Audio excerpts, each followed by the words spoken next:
Welcome to this, the fifth video in the series of the 7 habits of highly successful internet marketers and the fourth habit. Now, this habit in particular is a very important one to internet marketing because it provides the basis on which your business is going to work, the actual model that you're going to follow. And of course, it is systems. Let's look at the very first element, which is to focus on strengths.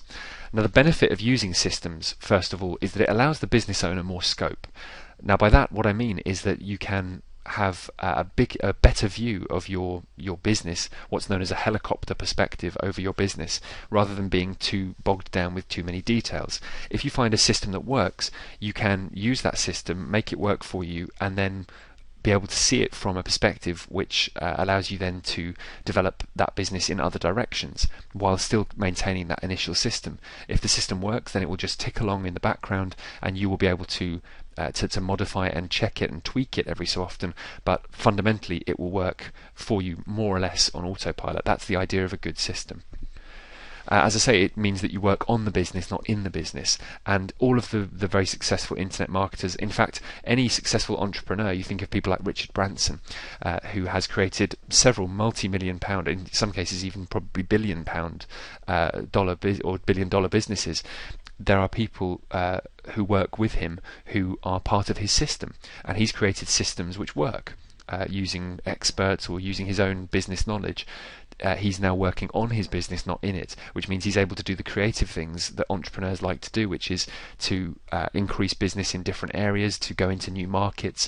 That only becomes possible if you have a system that works in the first market that you're in. And if you then have that system in that market, you can apply it to other markets. Again, allowing you to work on the business, not in it. It's also good when you're working in a system because it helps you to remove the extraneous elements from the focus that you have and from your system. Your system obviously should be tightly focused to success and tightly focused to your particular market. If you manage to do that, then you can start to remove all the elements which we talked about in previous videos, which constitute the things that don't give you very many results. It's that 80-20 principle, or the Pareto principle, in action again. It basically means that you can take away all the things that are only producing 20% of your results and concentrate on the stuff that produces 80% of the results. By doing that, you're going to make a much more successful business, and a system is going to develop which is going to allow you to increase your business far faster than if you were to not do that. So systems are fantastic to help you focus on strengths. It's important that your systems are measurable, that they're tested for efficacy, for how effective they are. And the more effective they are, obviously the better they work, and the more money you make from that particular system, and also the more it can be applied to other particular niches or markets that you're in. So you need to be testing constantly and make sure that there is sort of a testing element as part of the system, so that when you put up, for example, a new ad on Google AdWords, you make sure that you test it.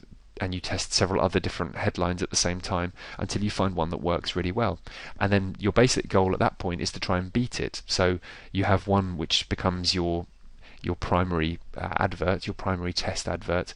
Once that's proven to be the best one, after you've tested it, then you just try and get it even more effective, and you try and create adverts that are even better than that control version. It's important to constantly improve your system so that it's at its optimum before you move on.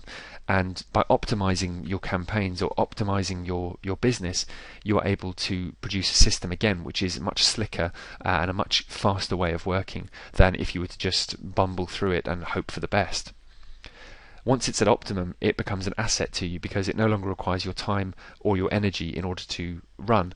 And in fact, it also doesn't require your money, because if it's a system that works, then it should be able to fund itself.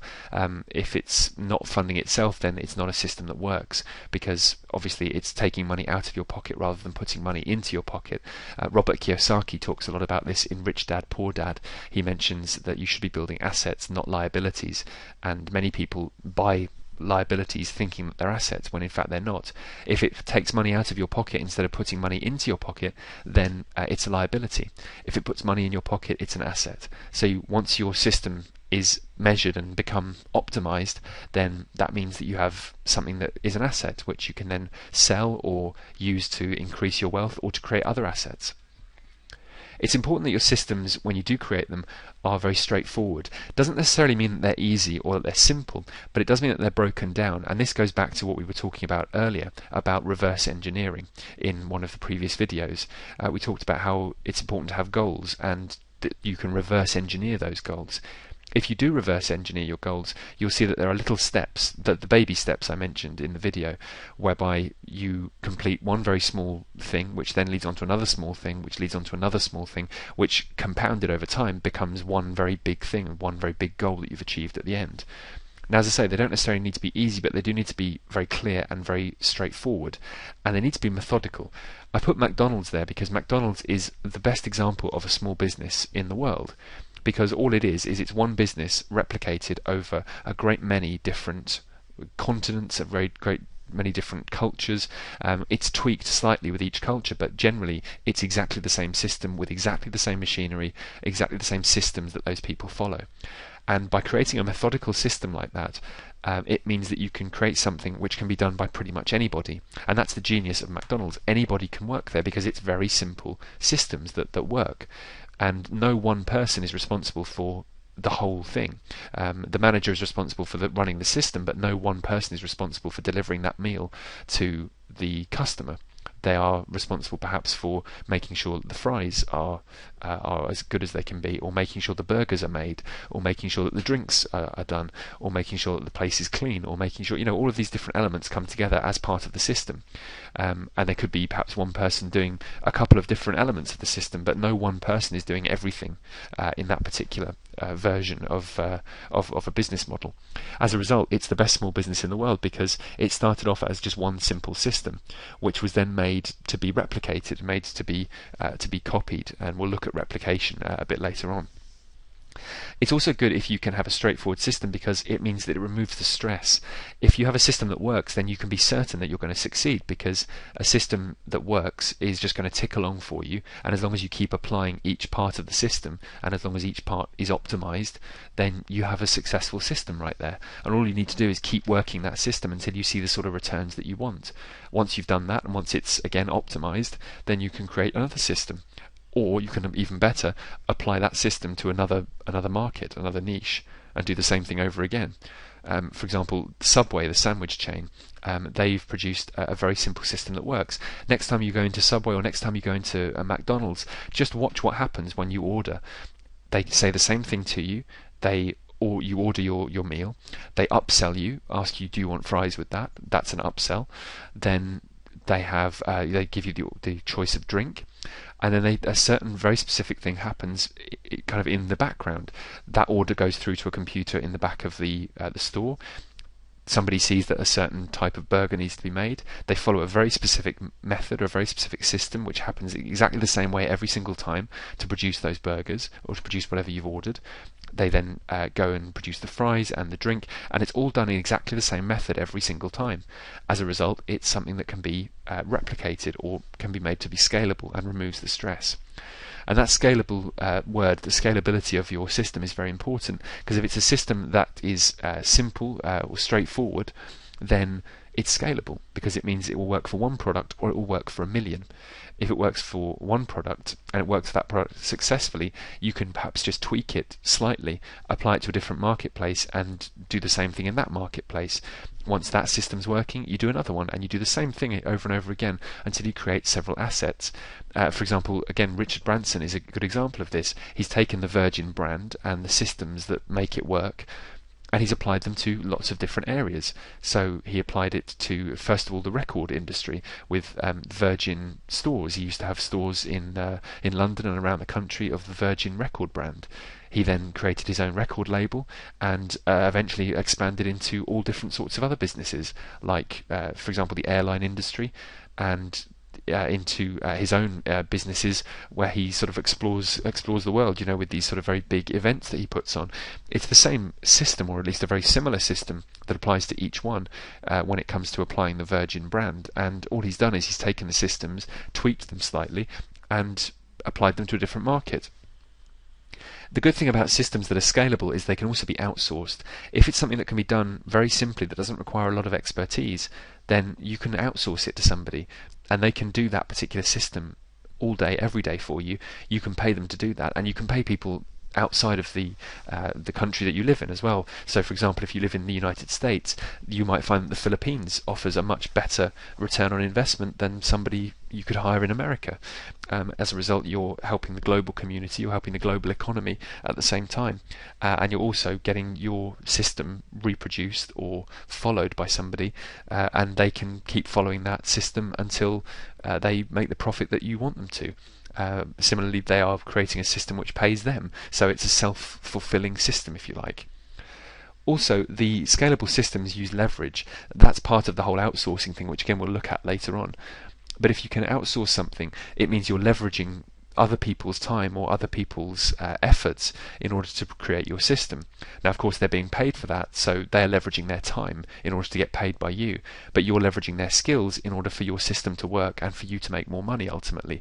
If you have 3 or 4 outsourcers all working for you, that becomes a system in itself, because each one is working their own individual system, and all those systems contribute to your one big business. So it's important that they are scalable because you can use leverage. Finally, it's important that they are replicable, that they can be replicated. Perhaps it's replicatable, I'm not sure, but either way, they need to be able to be copied, basically. And if you can copy a system, you can first of all create a system that works. Once the system works, you can move on and create other systems, or, as I say, apply that one system to other marketplaces. And you work one system until it works, and once you've done that, then you can move on. It can also be marketed as a product in itself. So for example, if you create something which makes you $10,000 a month, there are going to be other people out there who want to do that particular thing. They want to create that amount of money for themselves, and they will see that your system works. They'll want to know how it works, and so your system in itself becomes a product. A good example, again, talking about McDonald's as we did earlier on, is their franchise. You can buy a McDonald's franchise and set it up in a store near you, a town near you, or an area near you, and you can run it as your own business. But ultimately, what you're doing is you're creating a part of the McDonald's brand. You're adding to their brand, and by creating that, you're adding to their bottom line, but you're also creating something for yourself. So you're using a system that you know definitely works. And as a result, those people from McDonald's are marketing that system itself. They're not necessarily just marketing the burgers, or they're not necessarily just marketing the fries or the drinks. They're marketing the actual system that makes those drinks possible, and marketing it to other people who want some of that pie, who want some of that market, who want to have their own system that works and that's been proven to work, and they pay lots of money for those systems. Also, if it's replicable or replicatable, then it allows for a shift in focus and allows you to be more creative. Because if you, for example, outsource it, or you find a system that can just sort of tick along in the background while you work on something else, you can afford to be more creative because you're not worrying about money anymore. You're being more concerned with the running of your business, and again, it means you can work on your business rather than in it. So that's some of the reasons why systems are so vitally important, and why it's important to find a system that you can measure, that's nice and straightforward, that's scalable, and that can be replicated over lots of different industries or lots of different times. And it's important as a result of doing all of those, you can then focus on your strengths. And if you focus on your strengths, then you can build your business much faster, because you're not worrying about knowing everything. You just need to know how the business runs, and all the details can be sorted out either by outsourcers or by you just working on the specific elements that make the system work and taking away all the extraneous detail. So I hope that's been useful for you. That's systems, and we're going to move on to the very next in the 7 habits of highly successful internet marketers.